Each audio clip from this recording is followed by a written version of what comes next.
Shrunken head, how are we doing? Alright, we're going to go ahead and start off first with a few confessions. I shot the deputy. What else? I had a really rough couple of weeks. Last couple of weeks have just been absolutely terrible.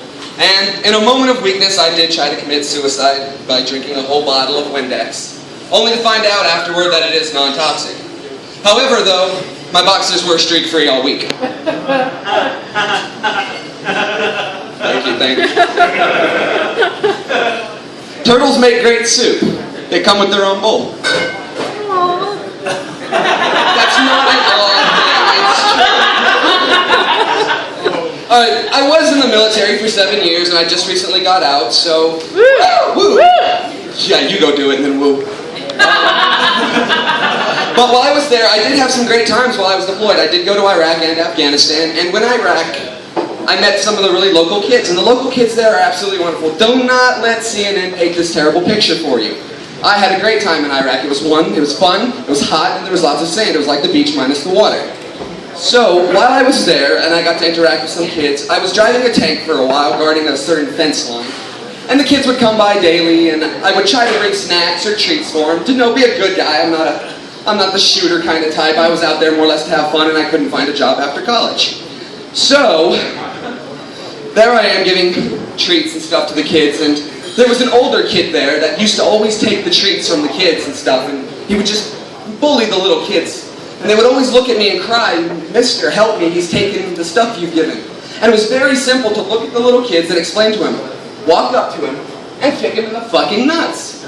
As soon as they did that, the older boy dropped to the ground, dropped all the treats. Democracy was instantly instilled into these people.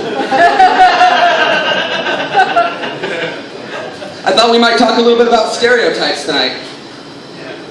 Kenwood, Alpine. I had a miniature horse once, but I gave it growth hormones till it was just a horse. They say you can't get blood from a stone. I say you're not throwing it hard enough. Now that I've moved to Ohio, I've noticed that you guys have a lot of Amish in the area. Amish Mennonites, I'm not sure what's the difference, but you guys do apparently. But I was thinking though with Amish, what can we do to fuck with them without actually causing any problems? And I thought the best way was, if we all start dressing like Amish and put that kind of clothes into style, we just screwed up their entire religion by making them fashionable now.